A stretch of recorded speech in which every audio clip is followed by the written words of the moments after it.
अब linear equation का discussion आगे कंटिन्यू करते हुए, अब मैंने लास्ट वीडियो में बताया लीनियर इक्वेशन क्या है। अब लीनियर इक्वेशन के जितने भी क्वेश्चंस हैं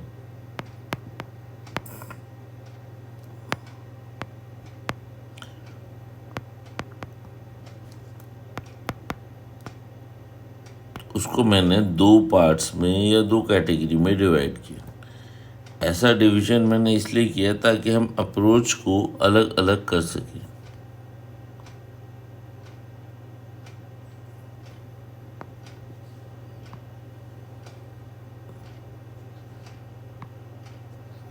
Linear equation in one variable can be divided into two types of questions.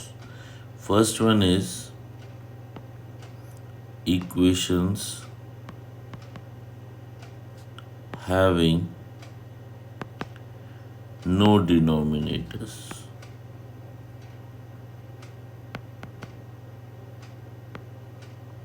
हम इसको अभी के लिए ऐसे नाम दे सकते हैं, सिंपल इक्वेशंस। ऐसे कोई कैटेगराइजेशन होता नहीं है, मैंने आप लोग के लिए इसको दो पार्ट्स में डिवाइड कर दिए क्योंकि मैं अप्रोच थोड़ा सा डिफरेंट बताऊंगा। डिफरेंट मतलब दोनों को सॉल्व करने का। इक्वेशंस हैविंग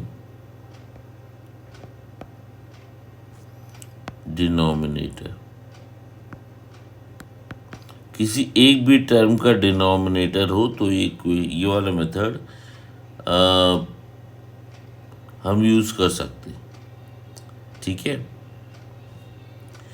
अब हम आते हैं इसको सॉल्व करने, डिस्कशन करने के लिए हम क्या करेंगे।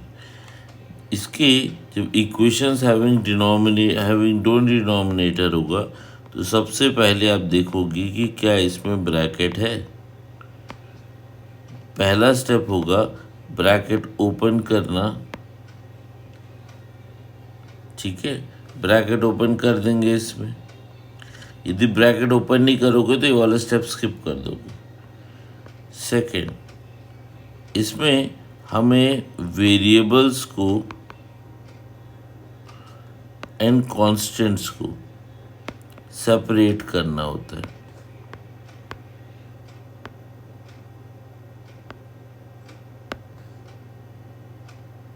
सेपरेटेड का मतलब LHS में वेरिएबल्स हो जाएंगे और RHS में नंबर्स हो जाएंगे। तीसरा स्टेप होगा इसमें सॉल्व करना,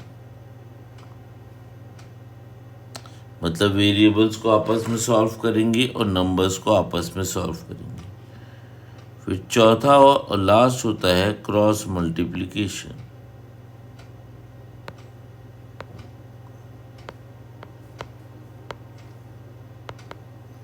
क्रॉस मल्टीप्लिकेशन का कंसेप्ट है कि यहाँ पे आपको वेरिएबल की वैल्यू मिल जाएगी।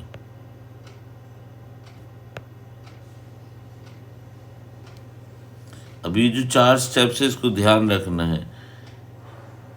ठीक है, ब्रैकेट, फिर LHS RHS, solve, cross multiply.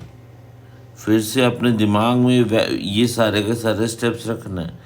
Bracket, LHS RHS, solve और क्रॉस मल्टीप्लाई। अब हम आते हैं इक्वेशंस हैविंग डिनोमिनेटर पे। अब डिनोमिनेटर होगा किसी एक का भी हो तो हम क्या करेंगे, पहला स्टेप फाइंड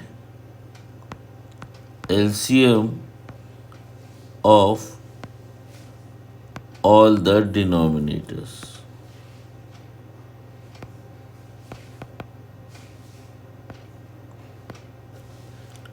LCM सारे डिनोमिनेटर का आप निकाल लोगे। जब आपने LCM निकाला है तो उसके बाद आपको क्या करना है, मल्टीप्लाइंग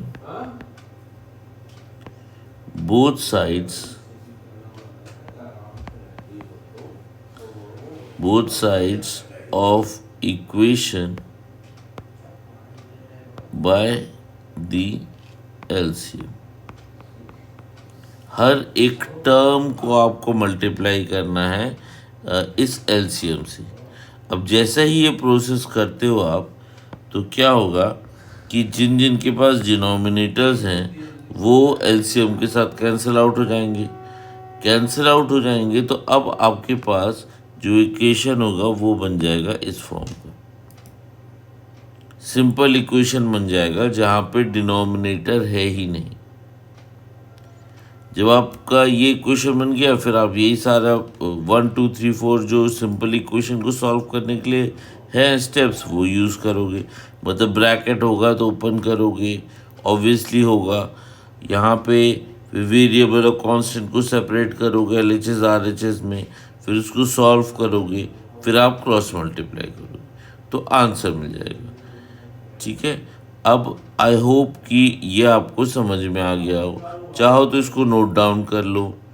अब नेक्स्ट जो वीडियो होगा उसमें हम इन दोनों का जो है यूसेज देखेंगे और कुछ क्वेश्चन सॉल्व करेंगे।